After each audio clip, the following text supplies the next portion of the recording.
Dawidi aravuga ya magambo ati kizimbere ya urugi rukinguye kandi nta ubasha kurukinga uwera kandi ukuru ufite urufunguzo rwa Dawidi aravuga ya magambo ati kizimbere ya urugi rukinguye kandi nta ubasha kurukinga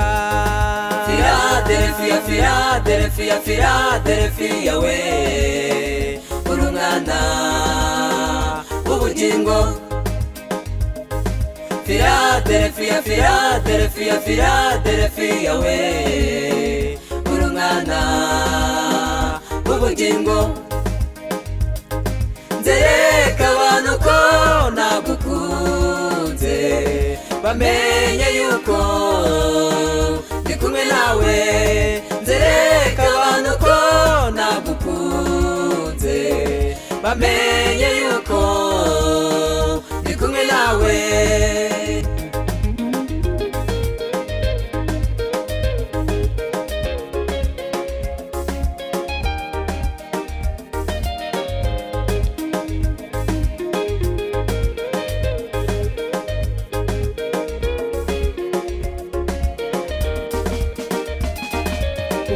ufite imbaraga nkenyamara ukitondera ijambo ryanjye ntiwihakane izina ryanjye dore njye Uwiteka nguhaye icyubahiro kandi nta ubasha kukikwaka kuko ufite imbaraga nkenyamara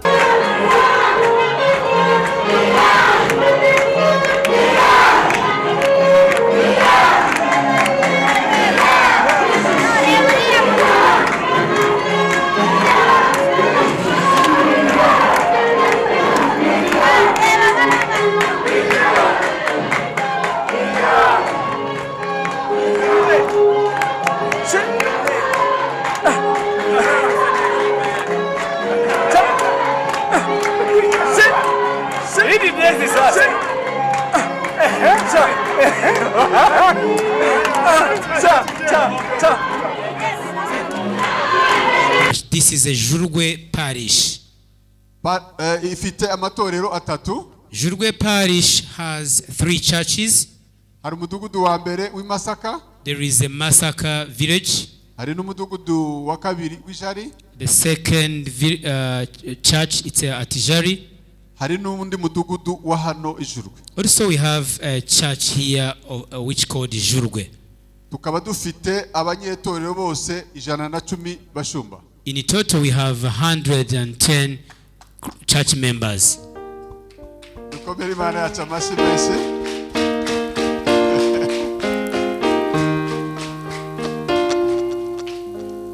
Ndagira ngo menyeshe umubyeyi wanjye Pastor Paul. I just want to inform my parent Pastor Paul. Amavuta wansutseho yakoze akazi kaje. The anointing you have been anointed to our bishop, it has been impacted the community due to the gospel. From gakombe to kikombe. Ansengera muri Kenya yaravuze ngo when he prayed to bishop where they were at Kenya, icyo gihe nari nkiri umukristo usanzwe ashaka kugira ngo mbe pastor usanzwe. On that time bishop he was just a normal Christian.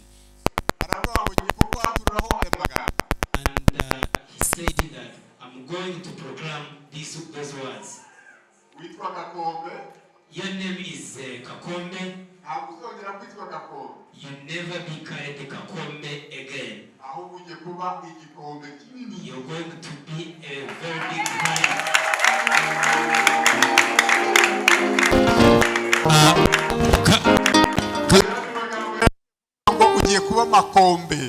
In other words, he just want to say that you are going to be a valley of the gospel. On that time, nta bakristo nagiraga. he had no Christians.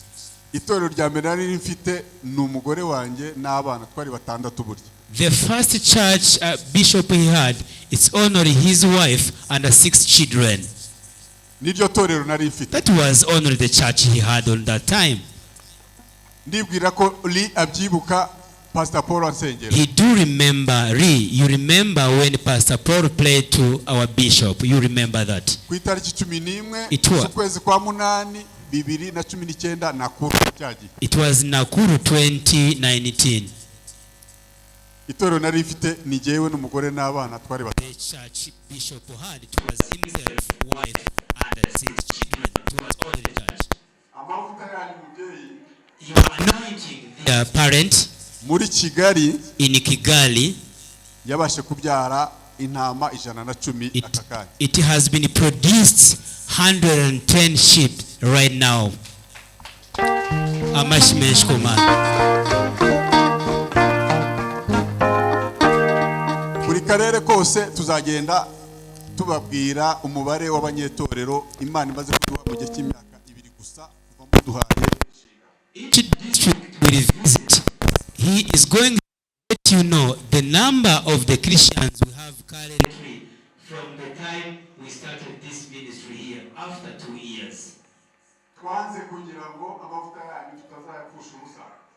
He didn't want to put away your anointing. Twashatse ko dukora ijambo ry'Imana rivuga. Wanted to do what the word of God says. Dushaka kuba nk'aba bagaragu beza bahawe itaranto 3 n'eshanu. It's all about to be a good servant. Those Jesus gave like 3 how can I call them? Yes, 3 talents and or other 5 talents, and then some they went to produce them, others they didn't do anything. Mubyeyi rero ibyo mwantumye ngibi. Dear parent, what you sent me to do, this is the product of the harvest. Nagira ngo rero torero ryajurwe babwire ko umwenda nari mfite na wishyuye. Dear church, ndawishyuye. Dear church of Jurwe, Bishop has already paid a promise he has been given to the church. He has already paid the promise. Nabijeje ko nzabazanira abashyitsi kuri itariki. He promised you to bring visitors on this date. Mbese mwababonye? Have you seen the visitors? Mwababonye? Ndashaka kubabwira ko tutari imfubyi abakavanenti bo mu Rwanda. He just want to inform you that the covenants of Rwanda, we are not orphans, we have parents. Izi ni intumwa zavuye ku cyicaro gikuru cy'itorero ku rwego rw'isi muri Amerika. Those are the ambassadors from the headquarters of covenant in USA. Baje kureba abana babo. They just want to see their children. Mbese murabyishimiye ko baje? Are you happy for that? Ndagira ngo rero munyemere nakire umubyeyi wanjye Pastor Paul. Kindly allow me to welcome his parents. Umushumba wacu Moderator wacu wa Kenya yitwa John Warari aragenda abapresenta hanyuma dufashe kubakira. Therefore our moderator from Kenya is going to welcoming each single person here from the visitors. Mwabonye ko turi kumwe n'umubyeyi hariya witwa Lee n'umudamu we. As you see, we are together with the parent. His name is Lee, together with the wife. Hanyuma hari n'umugabo hano mubona watamiye, muramubona? As you see, we are together with a big man here. Ubu mu myaka itaha nzaza nsanga abakavanenti bahano bose bangana gutya. After a few years, I will see the covenant members all looks like you. Abakavanenti nuko bangana. That's how the covenant looks like. Barariye. They eaten. Munyemerere rero twakire yacu Welcoming our friend Kamar. hanyuma ariko by'umwihariko reka Pastor Paul ari we ubasha udufasha kubakira. Especially Pastor Paul help us to introduce the visitors. Tubahaye ikaze bakozi b'Imana. Welcome the servant of God. Aba ni abana banyu. Those are your children. N'abuzukuru banyu. Your grandchildren. Nimuzajya muba mwicaye muri Amerika. When you are sitting there in the USA, mujye mufata ka coca gakonje. Take a coca which is warm and drink because this is a harvest. Ko mwabyaye abana mu Rwanda. Because you have the children in the ministry. Yeah, reka rero dukomere Imana amashyi tumwakira.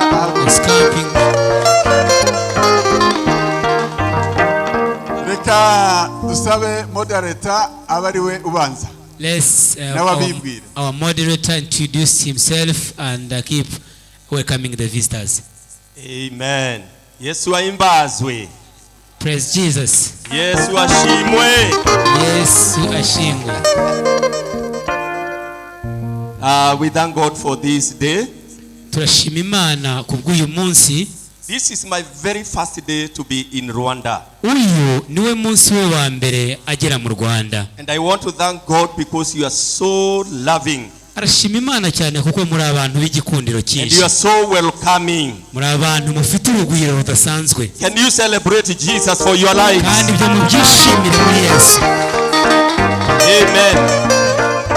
As Bishop Gakombe has said, nkuko Bishop Gakombe yabivuze, my name is John Warari. Yitwa John Warari. I am a pastor with the Covenant Church. Numushumba mu itorero rya Covenant Church in Kenya. Muri Kenya.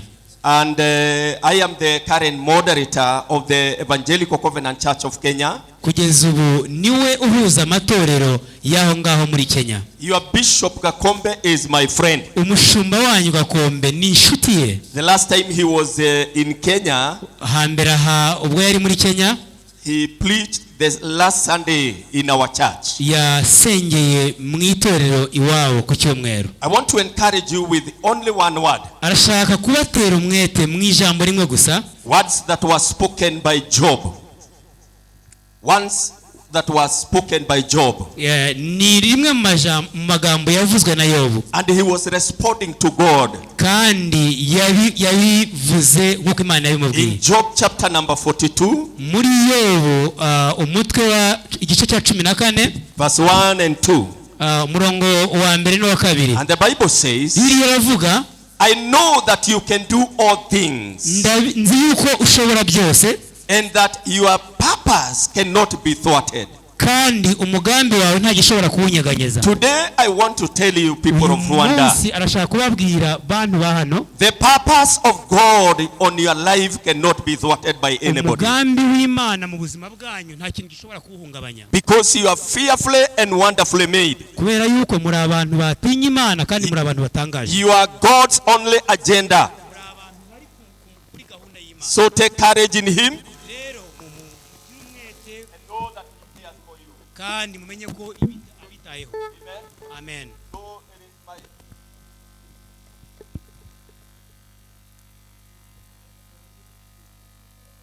Honor ni icyubahiro cyinshi kuri we to introduce the team that we came with before. I now bring you our Bishop Pastor Paul. Kuri we ni icyubahiro cyinshi kubabwira ikipe bari kumwe.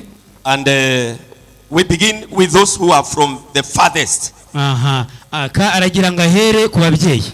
And we have Lee. Come and say hi. Yes, please. Greetings. Arabaramutsa. I am Lee. And I am from the Covenant Church of the United States. Aturuka mu itorero rya Covenant Church muri Amerika. And the Covenant Church of the United States has about 800 congregations. Itorero rya Covenant muri Amerika rifite hafi abantu afite amatorero hafi 900.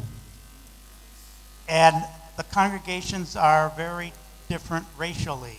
kandi abo bantu baturuka mu bice bitandukanye. We have African American congregations. Harimo abo muri Afrika, abo muri Amerika. We have Mexican congregations. Dufite abantu baturuka muri Mexico. We have white congregations like me. Bafite abantu b'abazungu mu itorero ryabo nkawe.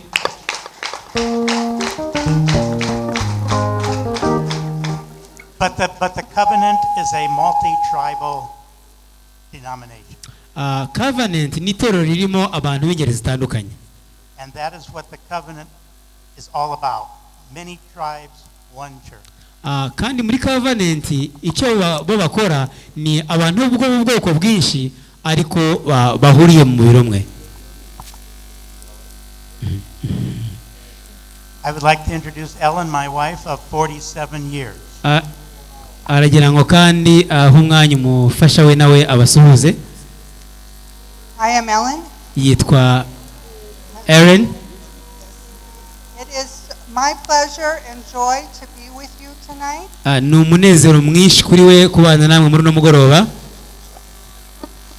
I have been in the Covenant Church my whole life. Nawe yabaye mu itorero rya Covenant hafi ubuzima bwe bwose.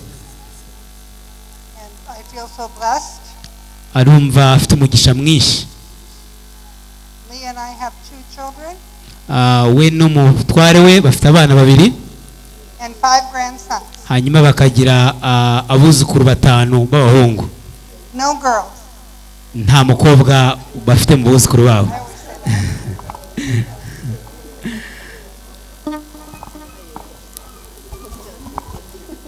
I want to bring you our friend now who is in Nairobi.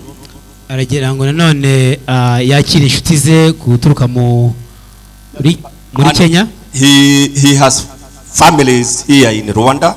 Ariko afite imiryango hano mu Rwanda. And I think he can speak in your language. Ashobora no kuvuga mu Kinyarwanda mahumure. I can't speak in Rwanda. I can speak Ni Kinyarwanda ntago rwose yagerageza. Bonsoir à tout le monde. Umugoroba mwiza kuri mwese. Je vous amène les salutations de ma famille. Aragira ngo abahe indamutso zaturutse ku nshuti ye. My name is Kamal Said. Inshuti ye izina rye yitwa Saif. We are good friends with Bishop Komeza. Ni inshuti nziza cyane, ni inshuti na Bishop. And my wife Margaret sends you a greeting in the children. Hanyuma mufasha we Margaret nawe yawoherereje intashyo. Be so blessed and we are blessed. Muhabwe umugisha. Okay, makofi kwake. Amashi menshi. Then I will bring you our national director of church planting in Kenya. Aragira ngo azane abayakira umuyobozi wacu mukuru muri Kenya to say hi to you. Kugira ngo nabo baramutse. Amen. Hallelujah. Hallelujah. Amen. Are you happy tonight? Murishimye muri no mugoroba. Amashi menshi.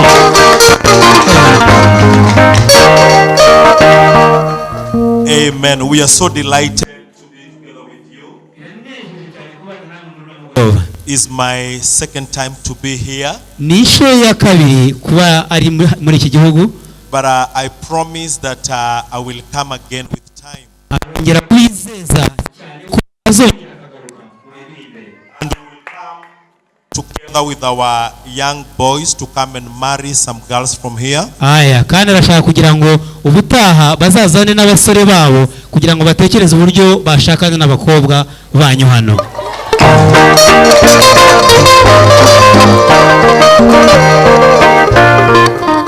And also will come with some ladies that will be married by young men from here. Kandi aragira ngo batekereze ukuntu ubutaha bazazana n'abakobwa babo kugira ngo nabo hibwe uburyo ki bashakana n'abasore barimo hano.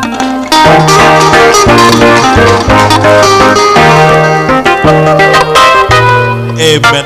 Yeah, you can minimize a little bit of voice so that you can come and train us how to jump and to dance to Jesus. Ibyo rero bizafasha ko tuzigira hamwe kumenya uburyo tugomba gusimbuka tukabyinira Yesu. I want to thank the Lord because of the host Pastor Bishop Kombe, together with the First Lady and all the pastors working with the ECCR. agira ngo ashimire cyane urugwiro bagaragarijwe guhera kuri Bishop Gakombe umufasha we nabo bakorana mu mirimo byarabanejeje cyane. Together with the moderator in charge of Kenya Church and these good friends that have come all the way from the United States. Hamwe n'itsinda ryavuye muri Kenya ndetse n'inshuti zabo zavuye muri Amerika baragira ngo bashimire cyane. I am married to one wife. Arubatse afite umudamu umwe. And her gender, she's a female. Gender, she's a female. Kandi umudamu we bubakanye no mugore no mudamu. Amen. Amen. I'm encouraging the church to remain firm to the sound doctrine of Jesus. Aragira ngo atere umwete itorero kugira ngo mugume hamwe mube hamwe. Yeah, because of time, I just want to quote a scripture in Revelation 22 verses number 12. Kubera igihe aragira ngo arebe mu byahishuwe bice 12 where the Bible says that behold, I am coming soon, bringing a reward with me, and I will give to each person according to what you have done. Aho ijambo ritubwira ngo mube hamwe, umwami Yesu araza vuba kandi ahazazira azabaza buri muntu wese ibijyanye n'ibyo yakoze. We did not just come to tour and to enjoy your clean environment. We also come to remind you that Jesus is coming. Aragira ngo abibutse ko ntago baje hano mu Rwanda mu bukerarugendo, ahubwo baje kubatera umwete ndetse no kubibutsa ko Yesu ari hafi kugaruka. And Jesus will not come with the reward for you and your husband, you and your wife. Jesus will come with your reward personally. Yesu nagaruka ntago azazana igihembo cyawe n'icy'umugabo wawe, ahubwo azazana igihembo cyawe bwite hagendewe ku byo wakoze. So continue to serve God with all your heart, because your reward is just around the corner, and God bless you and have a nice time. Kubw'ibyo rero komeza gukorera Imana n'umutima wawe wese kubera ko ibihembo biri imbere. Amen. Amen. Amen. Our denomination, Covenant Church, itorero ryabo recognize the calling of women. Itorero ryacu mu mahame yaryo harimo no guha agaciro umuhamagaro w'umudamu. We acknowledge that they received the same spirit that men received, the spirit of ministry. Duha agaciro umuhamagaro w'umugore igihe cyose mu murimo w'Imana. And that is why we came with a lady in our team. Niyo mpamvu mubona twaziye hamwe n'umufasha mu itsinda ryacu. Why don't we bring our hands together and we invite our sister Milka all the way from turimo tumwakira kuva muri Kenya. Unasikia Kiswahili? Kingwanda, but I can try. Kingwanda. Hao wameongea Kiswahili. Wacha niongee Kiswahili. Okay, please. Kwa sababu wanaume wote wameongea Kiswahili. Okay, please. Aya, watu wa Rwanda, kanisa la Rwanda, hamjambo. Aravuze ngo abanyarwanda mwese arabashuhuje. Ninawasalimu katika jina la Yesu. Arabashuhuje mu izina rya Yesu Kristo. Umefurahi? Muranezerewe? Mimi ni kama si unaona height ni ya Rwanda. Nimubona kwa sana abanyarwanda kazi. Ama sifanani Rwanda. Kwa hivyo mimi nilikutana na Pastor Paul ambaye ni mkubwa wetu hapa kule Amerika. Iwe ni umuvandimwe wa Paul ari ubayoboye muri Amerika. Na urafiki wetu ukakuja Kenya. Kandi ubwo bumwe bwabo bwavuye muri Amerika bugera no muri Kenya. Na hii Covenant Church iko Kenya mzima. Muri Covenant iri muri Kenya yose. Wenzangu hapa wametoka kule coast ya Kenya, the other side. Bamwe muri bo hano bavuye kure cyane hirya ho Kenya irangirira. Mimi natoka Western Kenya karibu na Uganda. Iwe avuye muri Kenya hafi ni Uganda. Kwa hivyo Covenant Church Covenant imetembea kote. Yagerageje kugera ahantu hose muri Kenya. Kenya, Uganda, na Rwanda na kila mahali. Kenya, Rwanda ndetse n'Uganda n'ahantu hose. Na leo nilipokuwa Rwanda mara yangu ya kwanza, uyu munsi nibwo bwiwe bwa mbere yarageze nikasoma mahali inasema, yasomye ahantu havuga ngo Mungu hutembea kila mahali kila saa. Yasomye ahantu havuga ngo Imana igenda ahantu lakini usiku hanalala Rwanda. Ngo Imana yirirwa handi ariko igataha mu Rwanda. Ni kweli ama ni uongo wana Rwanda? Kwa hivyo nyinyi ni watu wa great sana. Sasa ubwo yavuze ko akunze u Rwanda cyane. Tunawapenda kina mama. Dukunza abamama cyane. Lakini sioni wazee. Hebu muinue mkono. Ngo ni muzamuri biganza rero. Wazee mko wapi? Hallelujah. Wamama wa Rwanda wako beautiful. Abanyarwanda kazi ni beza cyane. Beautiful. Ni beza pe. Tutabeba wasichana wenyu vile Bishop amesema. Tuzatwara abakobwa banyu nguko kwa sababu ya muda. Kubera impamvu zigiye. Tutazidi kuongea. Tuzakomeza tuganire. Mimi ni mfanyakazi wa serikali kule Kenya. Iwe ni umukozi wa leta muri Kenya. Asanteni, naitwa Milka Chelagat. Murakoze cyane, yitwa Mika Chelagat. Chelagat. Asante. Amen. Amen.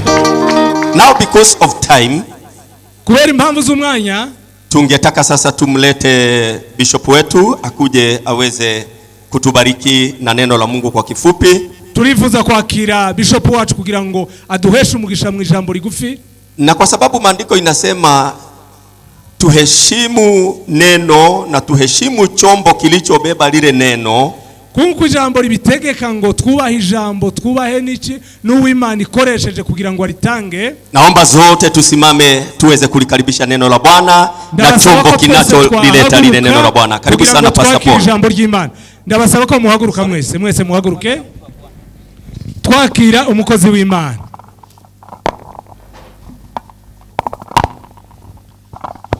You can use this.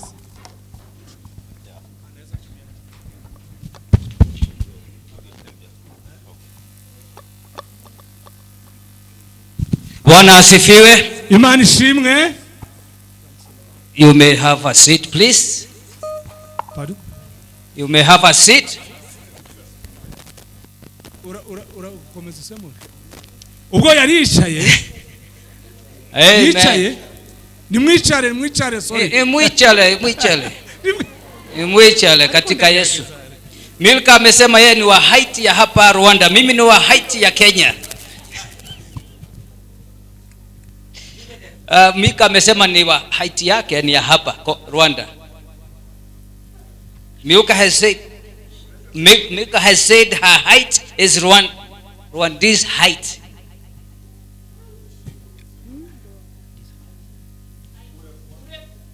Kuja hapa tusimame ndio wasikie vile.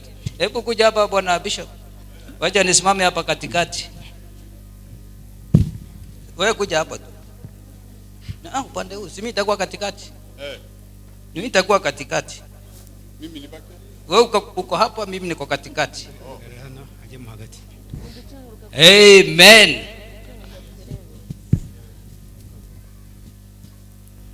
Bwana asifiwe. Yesu ashimwe. Praise the Lord. Mani shimwe. I want you to look at that picture. Aragira ngo mwitegereze cyane iyi foto. What is the good thing about the picture? Ni ikihe kintu cyihishe muri ino foto?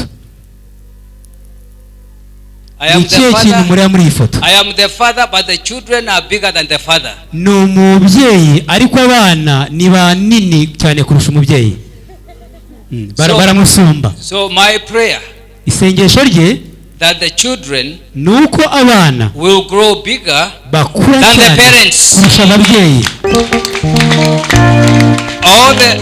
All the children who go to school. Abana bose bakajya ku ishuri. All the children who go to school. Abana bose bajya ku ishuri. They come from elementary school. Bahera mu mashuri matoya. They have teachers. Bafite abarimu babo. They go to the secondary school. Hanyuma bakajya mu mashuri yisumbuye. They have teachers there. Bafite abarimu babo. They go to the university. Bakajya muri kaminuza. They have teachers there. Bagasanga y'abarimu. But then they come back. Ariko iyo bagarutse, they are the doctors of those teachers. Baragaruka bakaba abaganga bakomeye babo barimu. So my prayer, isengesho rye, but all of you nuko mwese will grow up mukura more than the parents. Mukura kurusha ababyeyi banyu. In Jesus name. Mu izina rya Yesu. Amen. Amen. I come from Kenya. Yaturutse muri Kenya. And the Lord has given me kandi Imana yamuhaye a ministry umurimo which is bigger kandi umurimo munini than myself. kurusha we ubwe. I am praying arasenga that you are going to have a ministry kugira ngo umurimo w'Imana that is bigger than all of you, ube munini kuruta mwe bwanyu, so that you can reach everybody here. hanyuma mukageza ubutumwa kuri buri wese. Praise the name of Jesus. Imana ishimwe. When I was going to school in Kenya, ubwo yajyaga ku ishuri wawe muri Kenya, primary school, mu mashuri abanza, secondary school, mu mashuri yisumbuye, university, muri kaminuza, and then go to South Africa, hanyuma yaragiye muri Afurika y'Epfo ku ishuri nanone, and then to America. aragenda muri Amerika. Now it's 30 years none haciyeho imyaka 30 in America. aho muri Amerika aho yagiye ku ishuri 30 years. haciyeho imyaka 30. And God opened the ministry Imana yafunguye umurimo of what we have here in Rwanda uwo murimo ari nawo dufite hano mu Rwanda back in 1998. ariko muri 1998, That's more than 20 years ago. haciyeho hafi imyaka 20 isaga. But from a very small village in Kenya, ariko babwire ngo kuva mu giturage gito cyane wabo muri Kenya, which will be the Bethlehem. yahagereranya nka The Bible says, Bibiliya iravuga, is there anything good that can come from Nazareth? Bibiliya iravuga ngo ese hari ikintu cyiza cyava i Nazareti? Because my village kubera ko ahaturuka mu gace k'iwabo is even worse than Nazareth. na gace kabi cyane kurusha ni Nazareti aho birivuga. We have elephants. bafite inzovu in the village. aho batuye. We have lions. bafite intare aho mu gace aho batuye. In the village. aho batuye.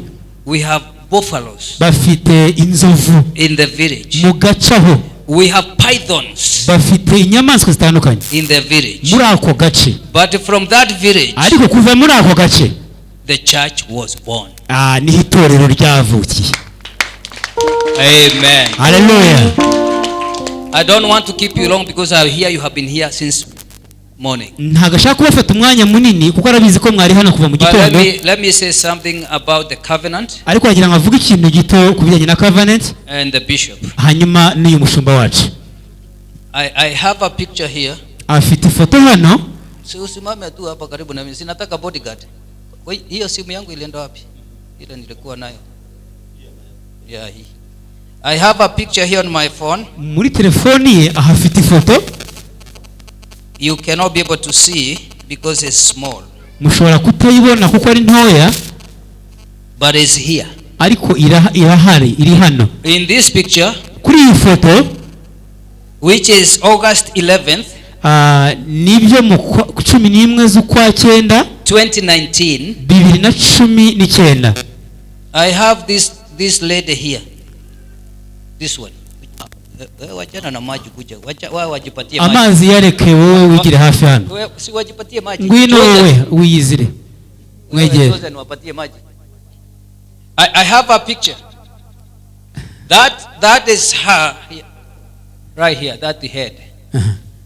Imeenda. Sasa imeenda. That is her kneeling down. kuri iyi foto muramubonaho apfukamye hasi. And that is him kneeling down. nanone kuri foto murabonaho umutware we nawe apfukamye hasi. In Kenya. aho byari muri Kenya. And we prayed over them. twarimo tubasengera. And we prayed for them to be exalted by God. twarimo dusenga ngo bahagurutswe n'Imana. He is anointed by God. yasizwe amavuta n'Imana. And he is going to have an impact in this country. kandi agiye kugira umumaro munini muri iki gihugu. I pray that you pray for both of them. arasenga cyane kugira ngo mukomeze Your job is to pray for them. umurimo wanyu munini ni ugusengera aba bantu. So that the vision that he has ibyo birafasha kugira ngo iyerekwa bafite can go and expand beyond here. Imana iryagure bihereye na hano. April 7th next year. mu kwa 4 itariki 7 z'ukwa 4 umwaka utaha 2024. 2024. It will be exactly 20 years. bizaba ari hafi mu myaka 20 after the genocide. nyuma ya mateka ya genocide yabaye mu gihugu. I want us to come back here. arashaka kugira ngo that years 30 years, sorry. ngo bizaba ari imyaka 30 itorero ribayeho. April 7th, 1994 to April 7th, 2024. 30 years? Yarimo avuga ngo ku itariki 7 z'ukwezi kwa 4 2024. It is my prayer isengesho rye that the Covenant Church in Rwanda nuko itorero Covenant will show the whole world tuzaba tuvuga ngo nibura ahantu hose how the reconciliation hari ikintu cy'ubumwe n'ubwiyunge looks like. How the reconciliation looks like. Nibura tuvuga ngo muri icyo gihe hari uko ubumwe n'ubwiyunge bugaragara. It is my prayer that may God open the doors for us to come back here. Arasenga ngo Imana ifungure imiryango yo kugaruka and come back here as many people as possible. Kandi arasenga ngo bazagaruke hano bafite umubare munini w'abantu. To talk about the peace. Kugira ngo baze bavuge kuri iki kintu. Bible says, blessed is the feet that makes peace. Biravuga ngo umugisha ube ku birenge bizana amahoro. We just came from the museum. Twavuye gusura urwibutso. It is very sad. Kandi birababaje cyane. Very, very sad. Birababaje ibyo twahabonye. To see what a human being can do to another. Kwirebera n'amaso ibyo ikiremwa muntu cyakoreye abantu bagenzi babo. It is only God. Ni Imana yonyine. Only God. Imana yonyine. Will bring reconciliation. Ishobora kugarura ubwiyunge. Those are scars. Kubera ko kiriya deep scars. Scars. Irema. Scars. Kubera ko icyo ni inkovu. You speaking French. What do you call that? Scars. Like here, this one here. Icyo ni inkovu. Is a deep scars. Ni inkovu ikomeye. In the history of this country. Mu mateka ya kino gihugu. And the lives of people. Kandi no mu buzima bw'abanyagihugu. Ni Imana yonyine. I am praying the Covenant Church in Rwanda. Arasenga ngo itorero Covenant hano mu Rwanda. Will be the agent of peace. Ribe umuhamya w'amahoro. And reconciliation. Ndetse n'ubwiyunge. And I promise you. Kandi arabasezeranya. By the grace of God. Kubw'ubuntu bw'Imana. Will be with you all the time. Bizabana namwe igihe cyose. Will be with you. Bizabana namwe igihe cyose. Because that's what the Covenant Church is called to do. Kuko icyo ni itorero Covenant rihamagariwe gukora. May God bless you. Imana ibahe umugisha. Receive greetings from my church in St. Louis, USA. Mwakire intashyo ziturutse mu itorero rye muri Amerika. Receive greetings from my wife Eunice. Mwakire intashyo ziturutse ku mufasha we. We have 4 children. Ndetse bafite abana 4. One has gone to be with the Lord. Umwe Imana yaramuhamagaye. 3 are still there. 3 baracyahari. And they were all born there. Kandi bose barahari. Some years back. Mu myaka itambutse. When we started talking about Rwanda Church. Twagerageje kuganira ku itorero hano mu Rwanda. Myself and 2 more people. N'abandi bantu 2. We decided to go to Israel. Batekereje kujya muri Isirayeli. And when I was in the Mount of Olives, ubwo bari ku musozi wa Olive, I prayed for this church. Basengeye iri torero. We prayed for the growth of this church. Basengeye iri torero. Because I know kuko azi what neza God has started. Nubwo ryatangiye, it cannot die. Ntago bihagije. I am praying may God bless you. Arasenga ngo Imana ibahe umugisha. And continue to prosper you. Kandi komeze kubagura. We have churches in Congo. Dufite amatorero muri Congo. I think we have more than 3,000 covenant churches in Congo. Bafite amatorero agera ku 3,000 muri Congo ya Covenant. But they have never come across to Rwanda and they are so close. Ariko ayo matorero nubwo ari 3,000 ntago baraza mu Rwanda nubwo kandi baraturanye. But God intended for the Rwanda church to come through Kenya. Imana icyo yakoze n'itorero ryo mu Rwanda kubaho binyuze mu rya Kenya, so that we can bring reconciliation between Rwanda and Congo. noneho itorero rya Kenya rigafasha kuzana ubwiyunge kuri Kenya, ku Rwanda ndetse na Congo. There is a reason for that. Hari impamvu y'icyo kintu. We have churches in Ethiopia. Bafite amatorero muri Ethiopia. Covenant churches in Ethiopia. Hari amatorero ya Covenant muri Ethiopia. We have covenant, more than 300 covenant churches in southern Sudan. Bafite amatorero asaga 300 muri Sudani y'Amajyepfo.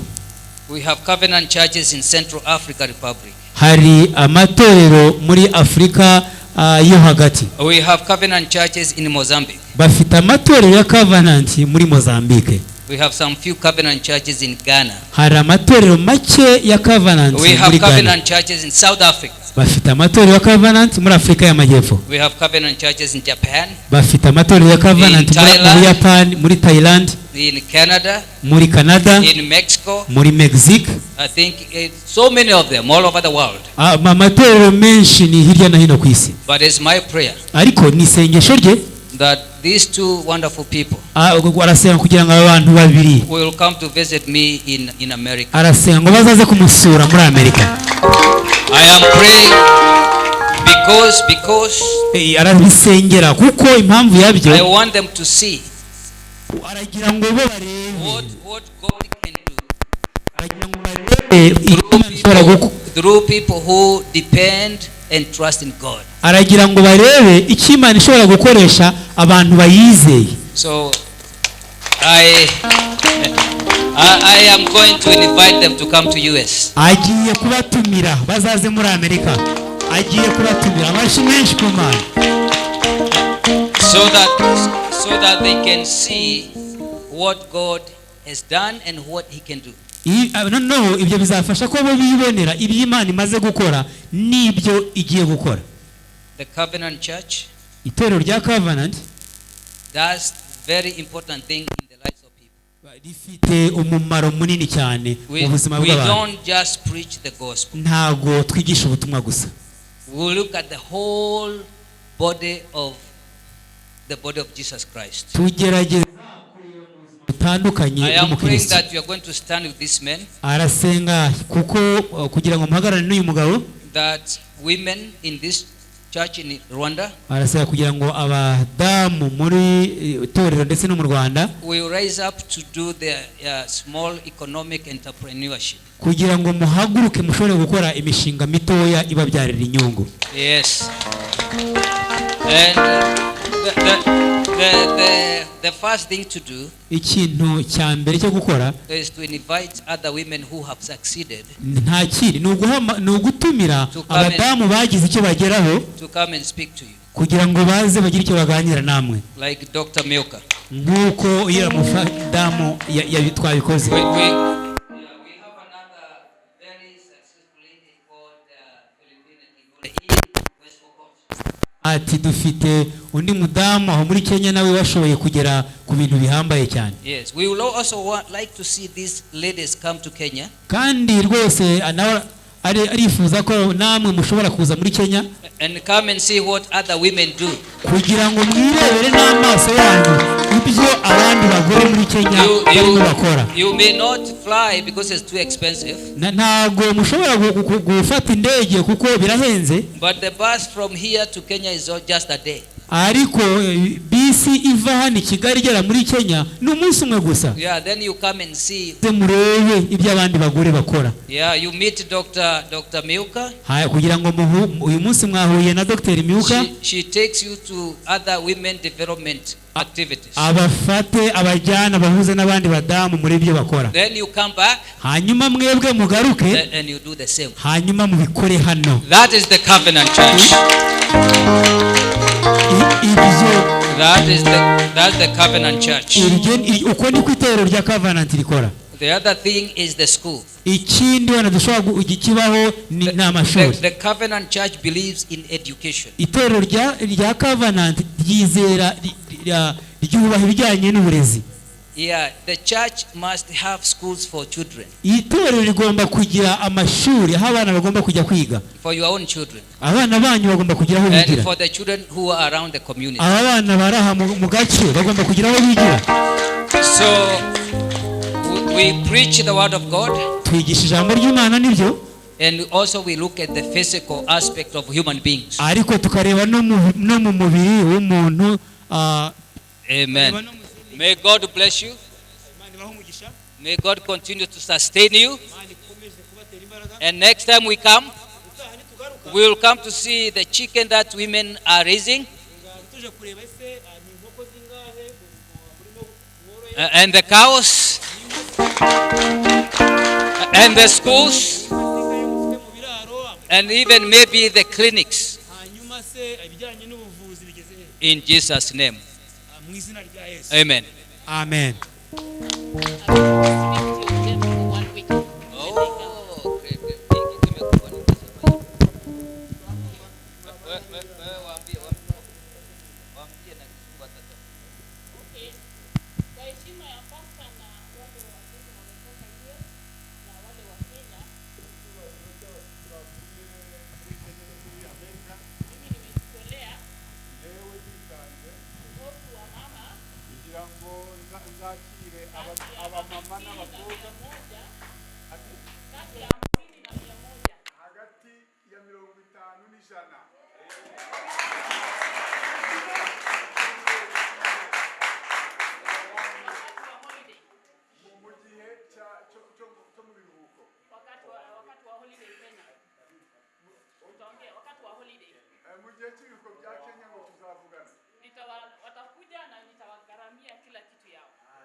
mbere yuko dusoza, so as we come up to the conclusion, reka mbabwire muzi ko ari wavuye se, ndagira ngo mumfashe twakire umusheri wa mushumba. Kindly let's welcome a beautiful wife of a bishop. Sinababwiye ko nzamubazanira. He told you that we bring. Mbese mwamubonye? Asubiza. Hallelujah. Amen. Hallelujah. Hallelujah. Greetings in the name of Jesus Christ.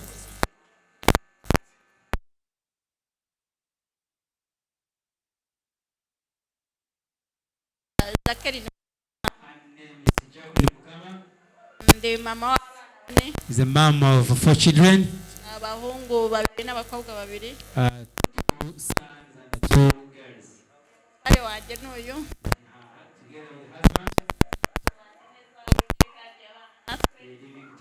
Peaceful. Rwose nishimye